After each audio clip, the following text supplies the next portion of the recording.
Salut, c'est Tilu, le podcast du blog écrire-de-la-fiction.com, le podcast de tous ceux qui écrivent pour être lus. Dans Tilu, on parle de littérature, on parle de lecture, mais surtout, on parle d'écriture. Allez, en voiture.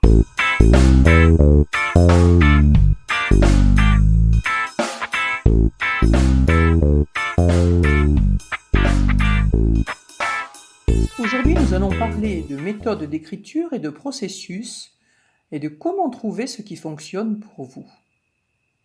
L'écriture d'un roman est un processus lent. Tout débutant qui s'engage dans ce processus doit être conscient qu'il s'embarque pour un long voyage. Comme tous les voyages, celui-ci réserve quelques surprises et il est impossible d'en prévoir tous les écueils et toutes les péripéties. Mais contrairement au voyage dans un espace physique qui nécessite un déplacement et ne peut manquer de se dérouler une fois qu'il a été engagé, le voyage immobile de l'écrivain en herbe peut cesser à tout moment. Il suffit que le dit écrivain se sente illégitime, qu'il soit attiré vers une autre étoile, qu'il préfère s'occuper de son jardin ou que son activité professionnelle l'absorbe à temps plein, que sa famille réclame toute son attention. Les raisons sont nombreuses et toutes sont valables pour qu'il remise sa fiction dans un tiroir ou dans un fichier de son ordinateur et se promette d'y revenir un jour peut-être. La principale difficulté pour venir à bout d'un chantier d'écriture au long cours réside dans la solitude et dans la liberté, puisque seul l'impétrant sait ce qu'il veut accomplir et que personne ne lui colle au basque pour le pousser à terminer.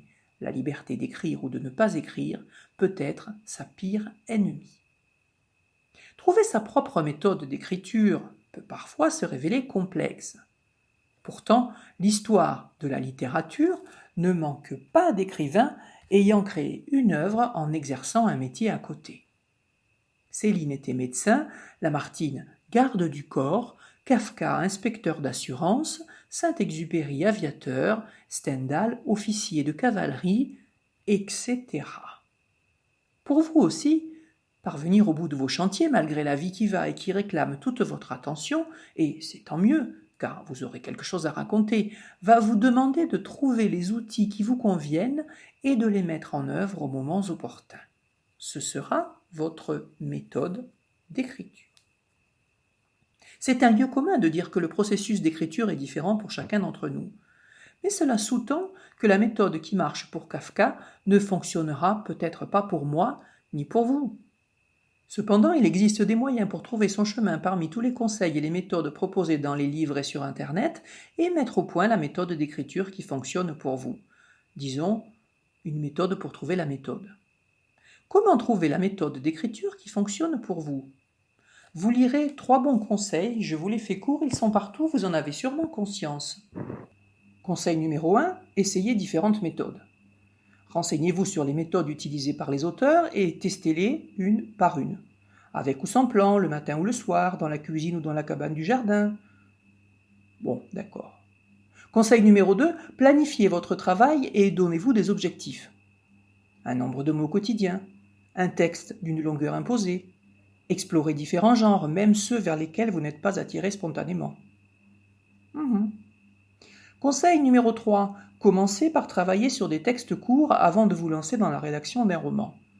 Je vous rappelle que définir un objectif n'est pas seulement donner un axe à votre travail, mais fixer un délai de réalisation ou une date butoir pour aboutir.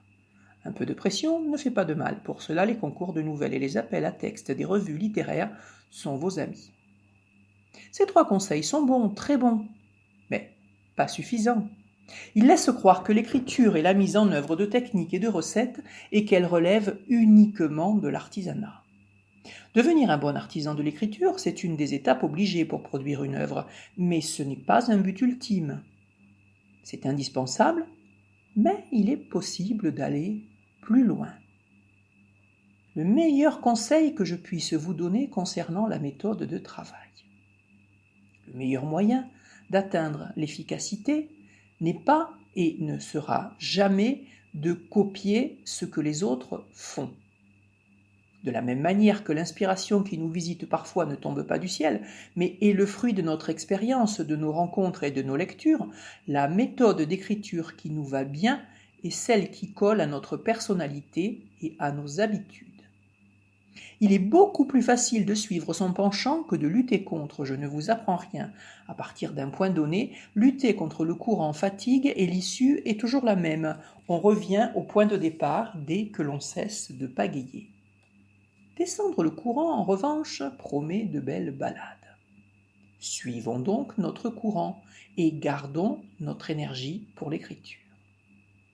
Attention, comprenez-moi bien, il ne s'agit pas de suivre le courant qui nous incite à procrastiner et à trouver toujours quelque chose de plus urgent à accomplir que d'écrire cette scène délicate que nous ne savons pas comment aborder. Je ne vous propose pas de vous engager dans une partie de risque ou de Scrabble, au lieu de vous asseoir pour écrire, ni même d'aller bêcher votre jardin, ni de changer les meubles du salon de place. Il s'agit d'examiner votre mode de fonctionnement, votre propre processus. Comment est votre énergie? Comment évolue-t-elle au cours de la journée? D'où vous viennent vos envies subites? Pourquoi justement cette action et pas telle autre? Quand cela vous prend-il et pourquoi maintenant? Faites-vous la cuisine? Êtes-vous plutôt du genre à jeter un œil dans le frigo et à composer un plat avec ce que vous y trouvez, ou à suivre à la lettre la recette d'un livre? Quel rapport avec l'écriture? Je me rends compte que je me suis lancé dans des explications un peu compliquées. Prenons l'exemple de quelqu'un que je connais bien. Au hasard, moi. Il y a quelques jours, on m'a posé des questions intéressantes. Est-ce que tu es une auteure qui peint ou une peintre qui écrit? Est-ce que ta pratique de l'écriture a des effets sur ta création plastique? Et en répondant, je me suis rendu compte que oui, tout est en interdépendance et que, pour moi, c'est la même chose, le même processus qui est à l'œuvre. Et que le dit processus est intimement lié non pas à une méthode indispensable et patiemment apprise que j'appliquerai, mais à la façon dont moi, être humain, je fonctionne. Mon propre processus de création qui peut se déployer selon deux temporalités différentes. Exemple. Ma propre méthode d'écriture n'est pas absolue, elle change selon le projet. Ma pratique plastique s'articule principalement autour de collage et de peinture sur toile. Selon que je travaille le collage, j'ai une idée, je découpe, je colle, j'assemble et j'y passe le temps qu'il faut pour arriver à un résultat qui me convienne, parfois quelques heures et parfois quelques jours. Et c'est là. C'est aussi comme ça que je m'y prends pour écrire une nouvelle. J'ai démarré avec une idée, j'ai appliqué des techniques d'écriture pour la développer, j'ai retaillé tout ce qui dépassait, réécrit ce qui méritait de l'être. Point barre, c'est fini. Mais si je travaille la peinture, entendez le roman, dans un processus plus long, j'avance par étapes successives. Je peux laisser en plan de côté pendant plusieurs semaines un tableau en cours. Je fais un fond, un premier jet, et je le laisse reposer. Je passe à côté tous les jours. Et puis un jour, je passe et je sais quelle sera la prochaine étape. Alors j'y retourne. J'avance par bonds successifs, par couches, en laissant passer du temps, en laissant sécher entre chaque couche. Ma méthode est le processus, et réciproquement.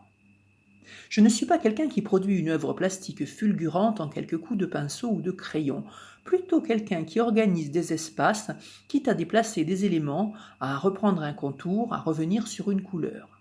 J'ajoute, j'enlève, jusqu'au moment où c'est bon. Je fais pas mal de palimpsestes aussi, je reprends mes vieilles croûtes quand j'en ai marre de les voir, et je les retravaille ou je les passe au gesso pour peindre autre chose par-dessus. Cela peut paraître radical, mais ça me convient. C'est mon fonctionnement naturel. C'est aussi comme cela que je travaille pour le roman. Je fais un premier jet pour libérer tout ce que j'ai à dire sur un sujet. Parfois le premier jet n'est pas terminé, au sens où l'histoire n'est pas bouclée, mais je m'en fiche. Je laisse reposer et je laisse travailler mon inconscient. J'ai lancé le processus. Ensuite, j'y reviens autant de fois que j'ai besoin pour que l'objet produit soit bien un roman digne de ce nom et non pas un truc informe sorti de mon imagination fertile.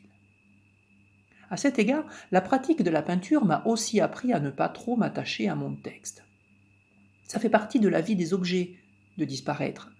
Une peinture, c'est un objet qui parle à quelque chose en nous si elle est réussie, mais un objet, c'est un objet qu'on voit, un truc qui nous appelle ou qui nous repousse. Un roman, c'est plus discret. C'est là, mais il faut l'ouvrir et le lire. C'est une démarche volontaire de la part du lecteur. Pourtant, un texte aussi, c'est un objet. Il rejoint l'artisanat.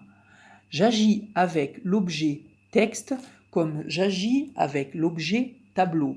Je le peaufine jusqu'au moment où il atteint sa plénitude, et pour un roman, c'est un processus lent. Que vous apprend votre mode de fonctionnement naturel? Examinez vos thèmes de prédilection. Faites aussi une recherche des clichés qui naissent spontanément sous votre plume. Un bon bêta-lecteur pourra vous renseigner là-dessus.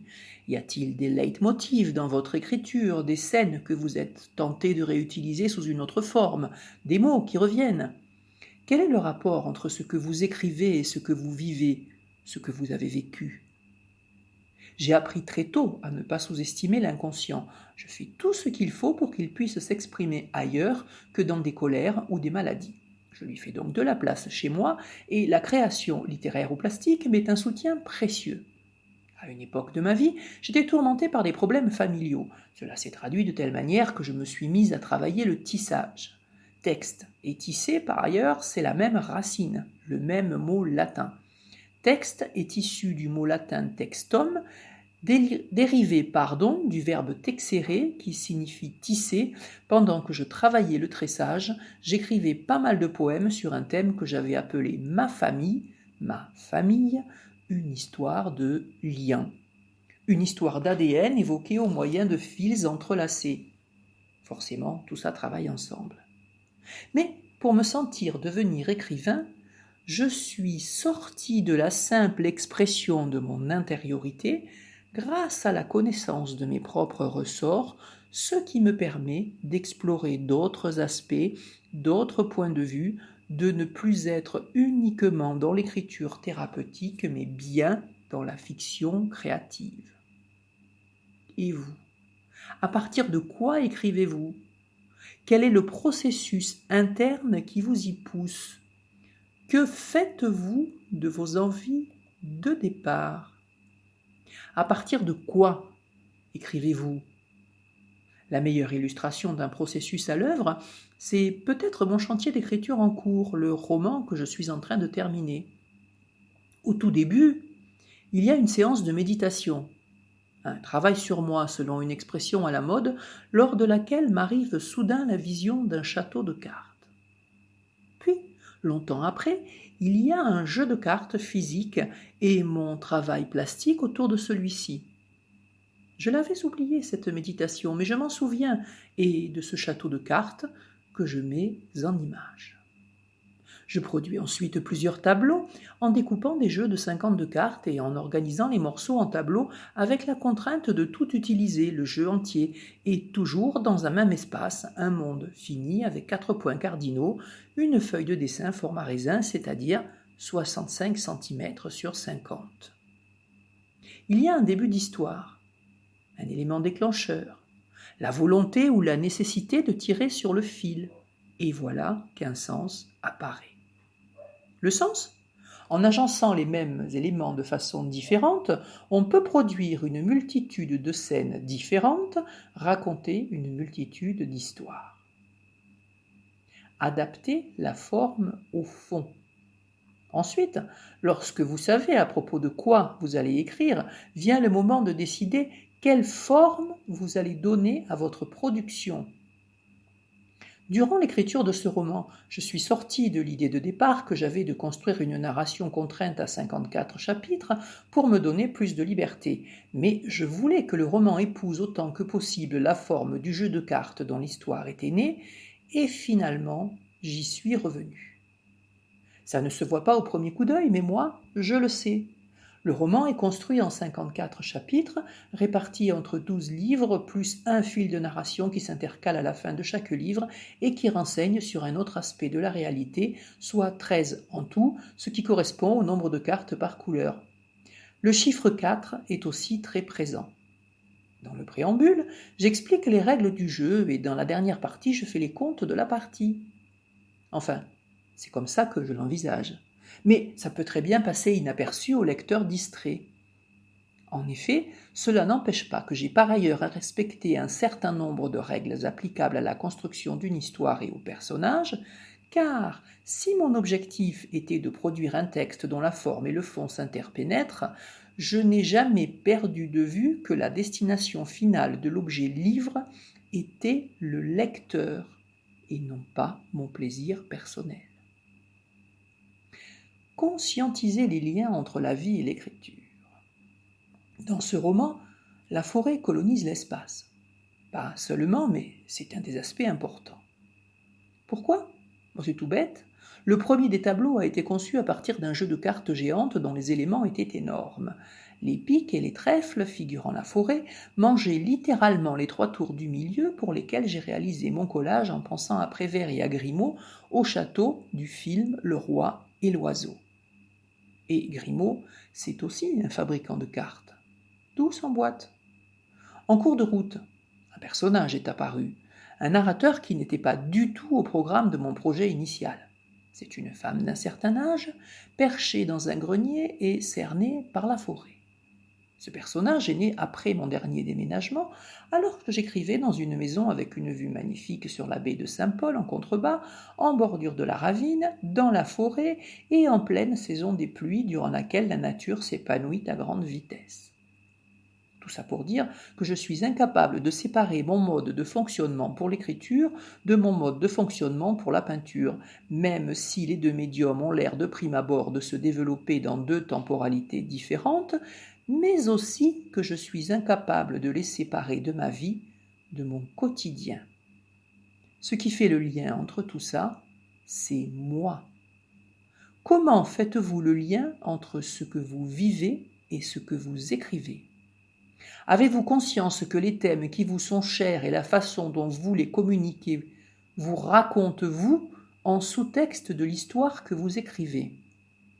Savez-vous toujours où vous vous situez par rapport à ce processus ? Le mettez-vous au service de votre lecteur, ce qui est le travail véritable de l'écrivain ? Ce qui va vous renseigner sur la meilleure méthode d'écriture, celle qui fonctionnera pour vous, c'est vous-même. Que vivez-vous ? Comment réagissez-vous ? À quel moment votre pulsion créative se déclenche-t-elle ?